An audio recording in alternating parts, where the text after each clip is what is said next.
Polifarmacia y venimos hoy a hablaros de los medicamentos y las caídas. Vamos a ver si damos 4 pinceladas para evitar caer en el error de aumentar el riesgo de caídas debido a la medicación. Vale.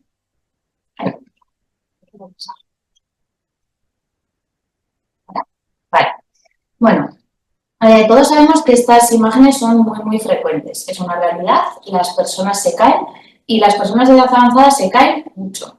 ¿Vale? Los datos hablan por sí mismos. Estos son datos extraídos del documento de consenso sobre prevención de fragilidad y caídas en la persona mayor, se actualizó hace un par de años y dice que aproximadamente un 30% de las personas mayores de 65 años y un 50% de las mayores de 80 años que viven en la comunidad se van a caer al menos una vez al año.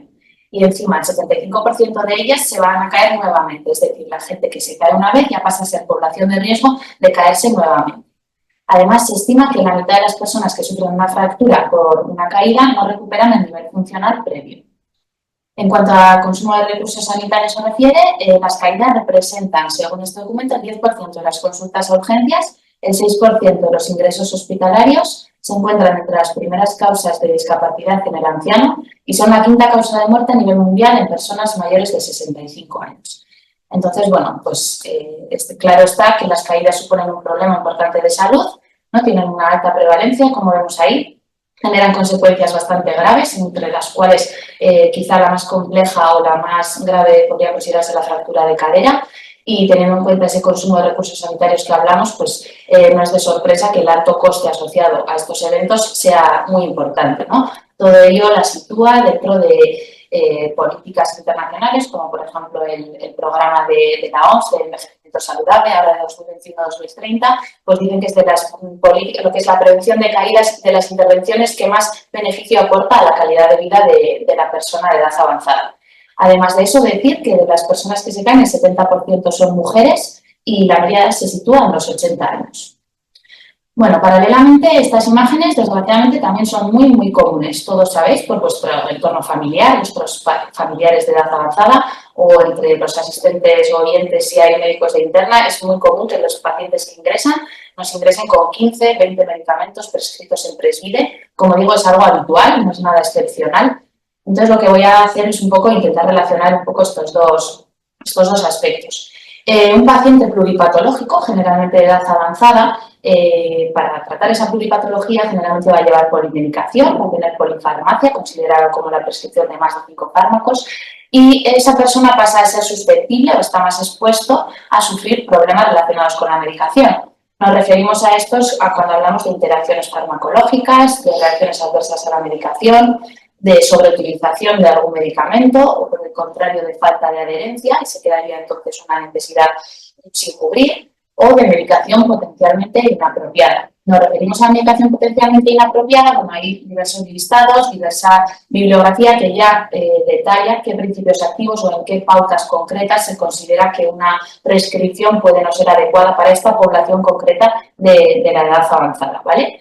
Y por hablar de prevalencia, un estudio muy actual de este mismo 2024, es un multicéntrico a nivel español, participan 16 hospitales, sitúa la prevalencia de esta medicación potencialmente inapropiada en torno a un 10 y un 40% de los pacientes de más de 75 años tienen al menos una prescripción de estas consideradas inapropiadas. ¿Vale? Todo ello, estos problemas, estas prescripciones, lo que provocan son eventos negativos asociados a la medicación, que ya se denomina así cuando sucede la consecuencia clínica, entre las cuales pues tenemos las caídas. Por centrarme un pelín en lo que me refiero con medicación potencialmente inapropiada, para que a todos nos dé un poco al ojo cuando revisamos tratamientos, una medicación potencialmente inapropiada puede ser fármacos que, por ejemplo, en sí mismos tienen más riesgo de provocar reacciones adversas o interacciones farmacológicas en la persona de edad avanzada. Es decir, un opioide, aunque lo ajustes o lo pautes correctamente en una persona de 90 años, esa persona va a ser más sensible a sufrir reacciones adversas y lo va a tolerar diferente que una persona más joven. También lo son, por ejemplo, medicamentos innecesarios, ¿no? Una estatina en un paciente de 50 años como prevención primaria está demostrado que te puede reducir eventos cardiovasculares a X años vista, lo cual quizá ya es innecesario en un paciente de 95 años cuando esa prevención primaria ya no tiene sentido. ¿Fármacos de baja utilidad terapéutica? Pues hay fármacos que así se llaman, de escasa utilidad terapéutica, que se han comercializado con datos de eficacia un poco escasa, por así decirlo, y que en un amplio grupo de población puede tener su balance de beneficio favorable, pero en edad avanzada pues no estaría indicado, porque seguramente le comporte más riesgos que beneficios. En cuanto a la duración, pues también puede ser inapropiada. Esto sí que es más aplicable a toda la población, pero más aún en los pacientes de edad avanzada. Ojo con no prolongar un tratamiento, por ejemplo, un antidepresivo que se queda años desde los 80 hasta los 95, que casi fallece ya con el antidepresivo y no es el objetivo y por tanto le puede estar generando efectos adversos. Las dosis y las frecuencias también pueden ser inapropiadas si no se ajustan. Probablemente de muchos fármacos necesitan menos dosis por el riñón y el hígado que tienen estas personas de edad avanzada. Y también hay que tener cuidado de no hacer prescripciones en cascada, observar que no haya una cascada terapéutica. Definimos cascada terapéutica cuando se pauta el efecto adverso de un fármaco con otro fármaco y así sucesivamente. ¿Vale? Es decir, os pongo aquí un ejemplo. Un paciente, por ejemplo, con hipertrofia prostática, al cual se le prescribe un alfa bloqueante, le causa un mareo, pero no se interpreta como un efecto adverso del alfa bloqueante, sino que se interpreta como un nuevo evento, como un vértigo en este caso, para lo cual se pauta un antivertiginoso que a su vez le provoca un nuevo mareo y una caída. Con lo cual, siempre antes de poner nuevos medicamentos en esta población, revisar que no pueda estar causado por otro previo. Y volviendo un poco a lo que hablábamos, a los eventos negativos asociados a la medicación y a las caídas, que es lo que hoy nos incumbe, ¿no? Comentar que las caídas son un síndrome multifactorial, sus orígenes y sus causas son diversas, algunas de ellas son propias del individuo, ¿vale? Asociados al propio proceso del envejecimiento, como puede ser la debilidad muscular, la falta de equilibrio. Para ello hay programas muy útiles y que se han visto muy eficaces de fortalecimiento muscular. También hay muchos antecedentes patológicos que en sí mismo aumentan este riesgo de caídas, como son, por ejemplo, las alteraciones cardiovasculares, la incontinencia urinaria, la nicturia, ¿no? Por esos despertares nocturnos que en momentos en el cual suceden muchas de estas caídas, alteraciones de la visión, trastornos de la marcha, patologías vestibulares, los cuales se encuentra el vértigo, demencia, otras alteraciones neurológicas, también las polineuropatías, diabetes, etc. Y luego hay otros factores que dependen más del entorno, como es, pues eso, cómo está habilitado el domicilio, la estancia en el que se encuentra el paciente, para lo cual habría que hacer una evaluación del riesgo y poner barandillas, utilizar calzado cerrado, apropiado, etc. Y por último, y con un grado de importancia bastante elevado, a lo que nos vamos a centrar hoy, que es la polimedicación. Y de hecho, diferentes asociaciones, ahí lo describe la guía NICE de prevención de caídas paciente anciano, las sociedades británica y americana de geriatría, todas ellas engloban o sitúan la revisión de la medicación dentro de una estrategia global para la prevención de caídas. Es decir, se sabe que junto con el ejercicio físico, junto con la evaluación de los riesgos del hogar, como decíamos, revisar la medicación reduce este riesgo de caídas. Y en concreto lo que recomiendan incidir sobre los denominados FRIDs, que por sus siglas en inglés son los All Risk Increasing Drugs. Y bueno, ahora Raquel nos va a detallar un poco cuáles son estos fármacos. Los medicamentos que pueden aumentar el riesgo de caídas van a ser todos aquellos que produzcan efectos como puede ser somnolencia, mareos, hipotensión, hipoglucemia, inestabilidad, alteración de la visión. Y además también conviene tener en cuenta que hay otras situaciones en las que, en caso de que ya haya caída, puede aumentar el riesgo de complicaciones en el paciente. Por ejemplo, aquellos que padezcan osteoporosis, pues aumenta el riesgo de fracturas óseas, o en pacientes antiagregados o anticoagulados, que el riesgo hemorrágico va a ser mayor, siendo especialmente importante el riesgo de hemorragia cerebral. Voy a mencionar los grupos terapéuticos, que son los denominados FRIDs, y que no es nada infrecuente que los veamos en la práctica clínica habitual. Por ejemplo, dentro de los psicótropos, antidepresivos, antipsicóticos, anticonvulsivantes, otros fármacos con acción central, de tipo antiparkinsonianos, antiepilépticos, los opioides, los fármacos anticolinérgicos, especialmente los que tienen acción en vejiga, que además vamos a dar a verlos en pacientes de edad avanzada, hipotensores, varios grupos, diuréticos, betabloqueantes, calcioantagonistas y K2. Los hipoglucemiantes son especialmente las sulfonilureas y las insulinas, y antiarrítmicos como digoxina o amiodarona. Todos estos grupos, como decimos, están directamente relacionados con el aumento de las caídas. Queremos incidir en la importancia de la carga anticolinérgica porque bueno, está bastante relacionado con el deterioro cognitivo y con el riesgo de caídas. Entonces, empezaré definiendo la carga anticolinérgica como el efecto acumulativo de tomar uno o más medicamentos que tienen como efectos adversos anticolinérgicos. La acetilcolina, como todos sabemos, es un neurotransmisor que tiene actividad en varios órganos, pues, por ejemplo, a nivel de la vejiga se encarga de contraerla, estimula la digestión, disminuye frecuencia cardíaca, contrae bronquios y pupila, interviene también en la postura y el movimiento y en otras funciones como cognitivas, memoria o aprendizaje. Los fármacos anticolinérgicos, por lo tanto, van a ser aquellos que son antagonistas competitivos de la acetilcolina y van a inhibir su acción. Lo pueden hacer a nivel periférico, pues, no se quedan mucosas, visión borrosa, taquicardia, hipertermia, estreñimiento. Y también tienen otras acciones a nivel central que puede ir desde mareo, sedación, confusión o a largo plazo generar un mayor deterioro cognitivo o precipitar también quizás la aparición del delirio. Por lo tanto, hay que tener bastante en cuenta estos fármacos. ¿Cuáles son? Bueno, pues como acción principal anticolinérgica, los antiparkinsonianos, por ejemplo, viperideno, espasmolíticos digestivos, como puede ser la butilescopolamina, los anticolinérgicos inhalados, tiotropio, ipratropio, lo que comentábamos antes de los antiespasmódicos urinarios, pues una solucionacina es bastante efectiva. Me gustaría comentar que hay otros grupos de fármacos que, si bien no es su acción principal, sí que tienen cierto efecto colinérgico como efecto colateral y, por lo tanto, tendríamos que tenerlos en cuenta a la hora de hablar de la carga anticolinérgica. Los antidepresivos tricíclicos, como puede ser la metilpilina, antipsicóticos tipo clozapina, olanzapina, o los antihistamínicos de primera generación, por ejemplo, la hidroxicina. Creo que es importante que conozcáis que en la intranet existe un documento elaborado por la Comisión de Caídas de Osiaraba en la que aparecen detallados los grupos terapéuticos que tienen riesgo de aumentar las caídas, ¿no? Entonces, bueno, pues la estructura es que al final te cuentan un poquito los medicamentos que pertenecerían a ese grupo terapéutico, los efectos por los que es más probable que se conlleve una caída y en la última columna creo que es importante las acciones que debemos tomar para prevenir las caídas. Bueno, aquí en este caso pues tenemos los de riesgo elevado, los de riesgo moderado. De todas formas, las acciones a tomar para evitar las caídas no siempre suponen eliminar directamente el fármaco.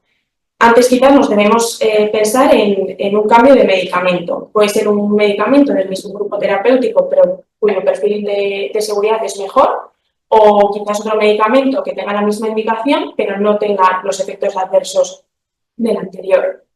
Como antes decía Marta, también quizás hay que modificar la dosis. Habrá pacientes que tengan por su patología crónica un tratamiento pautado desde hace muchos años, el paciente ha ido avanzando en edad y no se le ha hecho ningún ajuste, ni por edad, ni por ejemplo pues porque han surgido insuficiencia renal o hepática. Eso también lo deberíamos de tener en cuenta. Y ya en última instancia, si llega a ser necesaria la de prescripción, es importante saber cómo hacerla. Hay ciertos grupos terapéuticos que necesitan una retirada gradual para evitar el síndrome de retirada. Pues conocidos son benzodiazepinas, opioides, antidepresivos, pero también hay otros como antiparkinsonianos, algún antiepiléptico o antihipertensivo que habría que tenerlo en cuenta. Otros grupos antihistamínicos, anticolinérgicos para incontinencia urinaria no tienen este problema, los podemos retirar de forma brusca sin ningún tipo de problema. Vale, pues ahora os voy a contar lo que empezamos a hacer en el UA desde hace unos años ya. Un poco surgió por toda esta problemática que veíamos que os contaba yo al principio, de la relevancia de las caídas, su relación con la medicación y de ver cómo ingresaban pacientes y veíamos uno tras otro de ingresa por caída, ingresa por caída. Entonces, bueno, lo que nos propusimos fue diseñar un circuito para revisar la medicación y adecuar los tratamientos de todos estos pacientes. Como os decía al principio, los pacientes que ingresan por este motivo ya pasan a ser población de riesgo de nuevas caídas, con lo cual nos parecía interesante intervenir en esta población. Lo que buscábamos era optimizar sus prescripciones y, bueno, a nivel de fin último sería prevención de caídas de nuevos eventos, ¿no? Os explico el circuito que diseñamos. Lo que hacemos diariamente es recibir un listado que nos manda la UGS, la Unidad de Gestión Sanitaria, con todos los pacientes que han ingresado ese día en el hospital, que tienen registrado una caída el día previo en sus domicilios, sus residencias o en la calle o fuera del hospital. pasamos a revisar la medicación y cuando hay propuestas de optimización terapéutica contactamos con su equipo médico. Este contacto lo hacemos en el caso de que el paciente ingrese en medicina interna, aprovechamos unas sesiones semanales conjuntas que ya venimos haciendo desde hace años, en los cuales precisamente trabajamos la optimización terapéutica y la revisión del tratamiento del paciente de edad avanzada, con lo cual se trabaja en sesión, o si hay algún paciente que no se lleva a sesión, pues directamente lo escribimos la revisión en el evolutivo, ¿no? Es decir, abordamos esa revisión y proponemos esa adecuación en el mismo ingreso del paciente. Con los médicos de medicina interna, que ya de tener pacientes de edad avanzada y estar muy familiarizados con esto de la optimización terapéutica, pues venimos, como digo, trabajando en esta línea desde hace mucho. ¿Qué pasa cuando el paciente ingresa, por ejemplo, en neurocirugía o traumatología? Se consideró que en estos equipos más quirúrgicos quizá no era el momento de andar haciendo las propuestas para ajuste de su tratamiento crónico, entonces lo que diseñamos fue, o lo que pensamos en su momento fue trabajarlo o contactar con su médico de atención primaria responsable al alta. Para ello, bueno, redactamos el informe de revisión de la medicación y lo adjuntamos al global y contactamos con el centro de atención primaria mediante correo. Los administrativos del centro lo reciben y citan un acto administrativo para los próximos días en la agenda del médico del cupo responsable de ese paciente y entonces a posteriori lo revisa. Se ve ahí el informe en últimas actividades, como veis. Quería recalcar la importancia del registro de las caídas, que es la forma que tenemos nosotros de recibir diariamente esos pacientes. Generalmente el registro lo hace enfermería mediante la herramienta Osanaya. Entonces eso es lo que alimenta, ¿no?, la consulta que la UGS nos manda. Paralelamente también os quería recordar, aunque no es tan requisito para que nos llegue esa consulta, pero recordar que en alertas en el global tenéis también el riesgo de caídas como alerta del paciente y sigue siendo de gran utilidad que se marque ahí, porque eso nos hace pues, tener en cuenta la evaluación del riesgo de la habitación, las contenciones, lo del calzado, la medicación, todo lo que antes decíamos para el abordaje y la prevención de nuevas caídas. Bueno, una vez tenemos ya ese listado de pacientes que han ingresado a causa por este motivo, procedemos a los pasos que ahí os detallo. La primera sería la valoración geriátrica integral. Esto lo hace el equipo médico al llegar, nosotros lo revisamos en el evolutivo, pero básicamente es ver cómo está el paciente a día de hoy. Hay que hacer un estudio de cómo está a nivel cognitivo, a nivel social, a nivel funcional. Esto nos va a hacer evaluar luego si la medicación actual es la correcta. No es la misma ahora, como os digo, que hace 3 años y sobre todo en la edad avanzada, donde la situación actual y la de dentro de un año puede variar drásticamente. En el segundo paso sería conciliar la medicación. Antes de revisarla, vamos a ver si lo que dice que toma es realmente lo que toma. Esto también lo hace el equipo médico al ingreso y nosotros lo volvemos a revisar junto con la receta electrónica para llegar al final al listado correcto de tratamiento actual. Muy importantes estos 2 pasos previos. El tercero sería la revisión de la farmacoterapia y si vemos que al revisar ese tratamiento vemos que hay algo potencialmente mejorable, pues entonces hacemos las propuestas de adecuación. Voy a comentaros ese paso de farmacia, esa revisión de la farmacoterapia, que así dicho parece como muy genérico, revisan la farmacoterapia estos farmacéuticos. Bueno, pues a ver en qué consiste, ¿no? Sí que es verdad que es algo genérico, pero no deja de tener un procedimiento relativamente estandarizado detrás, ¿vale? Básicamente es responder a 7 preguntas. Hay que revisar de los tratamientos de los pacientes, por supuesto, qué es lo que sucede, qué necesidades terapéuticas hay, qué medicamentos se necesitan para esas necesidades terapéuticas que tiene el paciente, si hay alguno de los medicamentos entre el listado de tratamiento que no sea necesario. Siguiente, si los objetivos terapéuticos están cubiertos, es decir, un fármaco puede tener su eficacia en los estudios clínicos, pero que luego, desgraciadamente, nuestro paciente no esté sirviendo de nada. Eso no tendría necesidad, o sea, no debería mantenerse, ¿no? El quinto punto es ver si está generando algún tipo de reacción adversa a la medicación. Si todo lo previo está ok, si le hemos dado el check, habría que ver si el tratamiento que estamos poniendo es el más coste efectivo o hay alternativas más eficientes. Y si todo lo previo ya se podría dar como por aprobado, habría que ver si es aplicable al paciente. Es decir, vale, todo esto es lo que tendrías que tomar, pero lo puedes tomar, ya sea porque el paciente, imagínate, un tratamiento oral y por su disfagia no puede, o si hay que costeárselo y no tiene dinero, o si no es capaz de entender toda la medicación. Bueno, ver si es aplicable, ¿no? Vale, la Sociedad Española de Farmacia de Atención Primaria, por su parte, tras traduce y simplifica un poco estas preguntas previas o las detalla un poco más, pero básicamente es lo mismo, es preguntarse si lo que está necesitando el paciente está prescrito, si hay algo prescrito que no sea correcto, si las dosis, pautas o duraciones son adecuadas, si está siendo eficaz, si está siendo seguro, si hay riesgo de interacción, si hay duplicidades, si hay faltas de adherencia. Revisar que todo esté ok, pero uno por uno y también en conjunto. Vale, para todo ello, aparte de lo que ya vamos cogiendo experiencia, decir que hay documentos de referencia y específicos también de caídas. Está el documento que ha comentado Raquel, elaborado por la Comisión de Caídas a nivel interno, pero también hay boletines de farmacoterapia en INFAC a nivel de Osakidetza, específicos de medicamentos y riesgo de caídas. Hay otros específicos de medicación en el anciano, otros de carga anticolinérgica. También están los criterios Stop-Start, son los criterios de prescripción en la edad avanzada, con indicaciones concretas de qué tratamientos habría que iniciar y cuáles habría que suspender. La versión 3 es del año pasado, está traducida al español, aunque son irlandeses originalmente.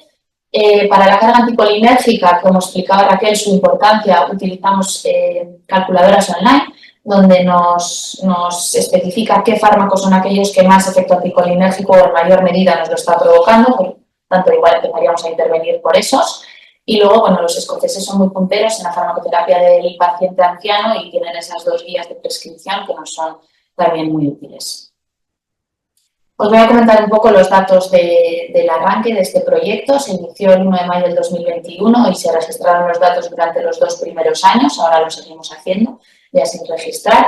Y comentaros que nos llegaron en los listados diarios que 1.126 pacientes habían ingresado en el hospital con una caída previa al día anterior. De los cuales se excluyeron 249 por diversos motivos, sobre todo se excluyeron pacientes institucionalizados. El motivo fue que realmente los pacientes de residencia muchas veces ingresan con el presbide no actualizado. Además, muchas residencias tienen su médico, o sea, los médicos son propios de la residencia, entonces nos era más difícil contactar con ellos. Y bueno, desde hace unos años también hay compañeras farmacéuticas que se encargan de la atención farmacéutica a los pacientes institucionalizados, con lo cual ellas en principio se encargaban de revisar esto. El circuito se consideraba paralelo. Hoy en día ya avanzan los días, estamos integradas con estas farmacéuticas y lo revisamos en conjunto. Los pacientes que ingresan al hospital y vienen de residencia por una caída también se revisan a día de hoy, pero los registros están excluidos. También excluíamos las caídas que habían sido en contexto de drogas o alcohol, las caídas que habían sido por accidentes de motocicleta o de bici o de patinete, los pacientes cuyo ingreso luego acababa en exitus o estaban en situación de últimos días, pacientes de otras OSIs o pacientes cuyo motivo de ingreso no era la caída, aunque sí que se hubieran caído, otros motivos igual de falta de registro o de registro incorrecto. Se revisó, por tanto, finalmente la medicación de 877 pacientes. Bueno, comentar, los resultados son bastante escuetos, la verdad, pero bueno, comentar que se identificó un promedio de 2,43 FRITs por paciente, que se realizaron 230 intervenciones, de las cuales la mitad aproximadamente fueron propuestas de prescripción de FRITs, el 43,4% fueron propuestas de reducción de ajuste de dosis y solo el 7%, en el 7% de los casos se proponía un cambio de medicamento por una alternativa más segura. Bueno, ¿qué consideramos que aporta este proyecto? Pues consideramos que aporta valor y que aporta seguridad al paciente. Vemos que no solo nos sirve para detectar FRITs y reducir ese potencial riesgo de caídas, sino que nos sirve también para detectar cualquier otro tipo de problema relacionado con la medicación que os detallaba al principio, ¿no? Me gusta poner este estudio, que es un estudio británico del 2018, donde recalca la importancia de los problemas de salud relacionados con la medicación, eso le llaman a los PSMs, y es que suponen el 12% de los ingresos hospitalarios y el 20% de las consultas a urgencias. Y diréis, ¿qué es este PSM? Las interacciones que decía antes Marta o las reacciones adversas. Bueno, realmente los PSM son ya cuando hay una consecuencia clínica, es decir, un paciente que ingresa por un PSM, por ejemplo, de necesidad, es un paciente que ingresa con un ictus y que tiene una FA de base con criterios de anticoagulación, con un CHAS-VASC-5, pero que no se había iniciado todavía el anticoagulante. Ese es un paciente con un PSM. También un PSM de seguridad, por ejemplo, sería una hiponatremia en un contexto de una hidroclorotiazida no ajustada o quizá con una dosis más alta de la necesaria. O un PSM efectividad sería, por ejemplo, una crisis hiperglucémica en un paciente diabético cuya pauta de insulina, por ejemplo, estaba siendo insuficiente, ¿no? Quiere decir que son pacientes habituales que llegan a la urgencia cada día y que, si nos fijamos, muchos de ellos vienen por problemas relacionados con la medicación, ¿vale? También suponen el 5% de los reingresos a 30 días, un paciente que se va de alta con ciertos cambios de medicación, pero que en el siguiente mes le volvemos a tener aquí. Dice este estudio que supone entre la cuarta y la sexta causa de muerte en Estados Unidos. Y bueno, y aunque el gasto esté ahí expresado en libras, pues veis que hay muchos ceros, pues imaginaros unos pocos más euros, que nos sorprende con el consumo de recursos sanitarios que consta que suponen, ¿no? Y lo más interesante es eso que os recalco ahí a la derecha, es lo que nos empuja a seguir trabajando en esta línea con los internistas a nivel interno, con la optimización terapéutica del paciente anciano, y es que entre el 40 y el 80% de estos problemas se consideran evitables. Un estudio español de hace ya unos años concretaba más, decía que el 70% son evitables. Vale, ¿qué nos falta? En este proyecto nos falta evaluar el impacto de nuestra práctica. Os decía que los resultados eran un poco escuetos. Queremos saber si las intervenciones han sido aceptadas, si ha podido reducirse los eventos negativos asociados a la medicación. Una variable un poco más difícil de medir, si se han podido reducir los reingresos hospitalarios, pero sería lo suyo medirlo. Y como limitaciones, pues también las hay. Por un lado, el listado de fármacos que os comentaba Raquel, el listado de Fritz, es decir, que no es un listado universal, es algo que se ha consensuado en la Comisión de Caídas de la OSI, teniendo en cuenta toda la bibliografía publicada, obviamente, y sí que es verdad que los principales grupos farmacológicos se encuentran entre toda la bibliografía y todos los grupos que estudian este tema, pero bueno, sí que hay, por ejemplo, los antiparkinsonianos estaban incluidos en algunos casos y en otros no, lo mismo con los antidemencia, y bueno, hemos hecho para eso en la comisión un consenso para quedarnos con el listado que utilizamos, pero decir que no es universal. También existe desgraciadamente cierta variabilidad a veces en la farmacéutica, el farmacéutico que revisa estos tratamientos, no siempre intervenimos sobre las mismas medicaciones, sí que en rasgos generales, pero no todas las revisiones son idénticas según quien las haga. Y luego que el circuito de farmacia atención primaria, en el caso de los pacientes que os comentaba que ingresan en los servicios quirúrgicos y en cuyo caso contactamos con el médico de atención primaria, pues detectamos que no en el 100% de los casos conseguimos que llegue a su destinatario bien y se haga la revisión, ¿no? Porque en esa cita administrativa que se quita o se pierde, o el desconocimiento de ese acto administrativo para prevención de caídas, aunque hemos hecho difusión con los WhatsApp, o que no encuentra el informe, o bueno, a saber, es una sensación que tendremos que indagar y pulir. Y nada, por último, Raquel va a acabar la sesión con un caso clínico. Eso es, vamos a intentar poner un poquito en práctica lo que hemos ido comentando. En este caso, traemos a una mujer de 84 años que acudió al servicio de urgencias y posteriormente ingresó por una caída con traumatismo craneoencefálico y fractura nasal. Los antecedentes personales de la paciente: no tiene alergias medicamentosas, padece hipertensión arterial, polimialgia reumática, también le sigue la unidad del dolor en contexto de poliartrosis, padece síndrome diarreico crónico autolimitado, disfagia e ictus isquémico agudo de origen indeterminado. Su tratamiento habitual, pues por ejemplo, la adiro, atorvastatina y por aquel ictus que tuvo, un IVP protector gástrico, antihipertensivo, ya que hemos visto que es hipertensa la mujer, prednisona para la polimialgia reumática, y luego tiene mucha analgesia, pues por ejemplo paracetamol, fentanilo como pautas fijas, morfina, metamizol en caso de que se precise algún rescate, probablemente todo ello para controlar la poliartrosis. La valoración global de la paciente, bueno, pues las funciones superiores las tiene conservadas. A nivel funcional es independiente, paseo básico y vestido, aunque precisa ayuda para la ducha, y a pesar de ser una señora que camina con bastón, no suele salir mucho de casa. Vive sola en su domicilio, precisando ayuda unos días a la semana para dar. Y queremos destacar que la atención en urgencias fue de 120/75. Bien, pues ahora desde farmacia lo que hicimos fue una revisión de la medicación para ver sobre qué puntos podríamos actuar y recomendar alguna adecuación de tratamiento. He resaltado los tratamientos que denominaríamos FRITZ dentro de su tratamiento habitual, el antihipertensivo, los hipnóticos como el normetazepam y trazodona, antidepresivo paroxetina y fentanilo y morfina, ambos opioides.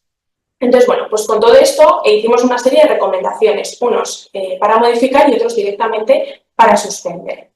Para las modificaciones, el metamizol en la pauta analgésica, la paciente lo tenía como un rescate si precisa. Entonces, bueno, pues propusimos que quizás sería una buena opción pasarlo a una pauta fija junto con el paracetamol y de esta forma podríamos reducir la dosis del parche de fentanilo, reduciendo pues, también los riesgos de caída, ¿no? Con estos opioides o el exceso de somnolencia.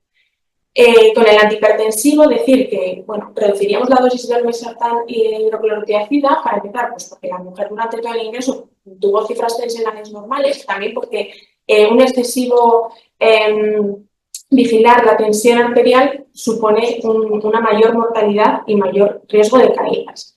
Además, ahondando un poquito más en el olmesartán, es un ARA2 que tiene pues, muy mal perfil de seguridad, sobre todo en pacientes de edad avanzada, y uno de sus efectos adversos más frecuentes es la diarrea. Esta señora ya tenía un síndrome diarreico crónico, por lo tanto, tampoco nos conviene. Quizás una buena opción sería cambiarlo pues, por valsartán, por ejemplo, sin cambiar de grupo terapéutico. En el caso de la paroxetina, si nos fijamos en los antecedentes personales, en ningún momento se menciona una depresión.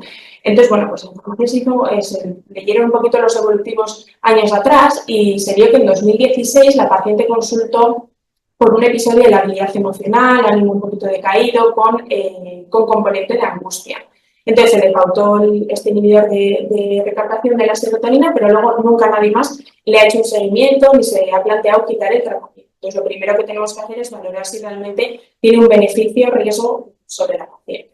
Además, no es un fármaco exento de efectos adversos. Para empezar, tiene efecto anticolinérgico, ya hemos visto la importancia de la carga anticolinérgica en estos pacientes. También un efecto adverso bastante común es el insomnio, por lo tanto, quizás haya supuesto una cascada terapéutica. La paciente tiene insomnio, nadie se plantea que es por la paroxetina y le pautaron un lormetazepam como hipnótico, un lormetazepam que ahora veremos que tampoco está exento de riesgos. Dentro de este grupo terapéutico es de los que tienen menor semivida, por lo tanto convendría que en caso de retirar hagamos una retirada gradual para evitar el síndrome de retirada que también mencioné anteriormente.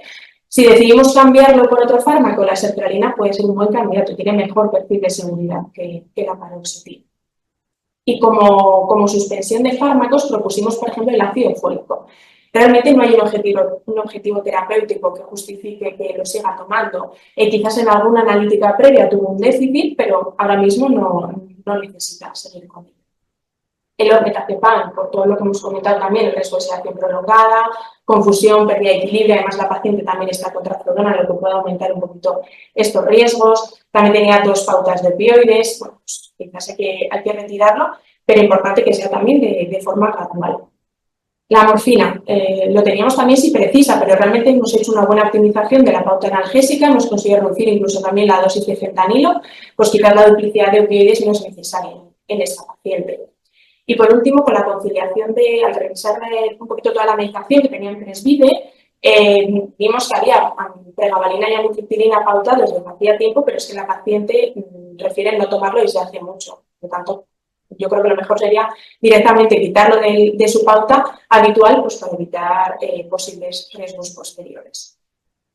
Por nuestra parte, esto es todo.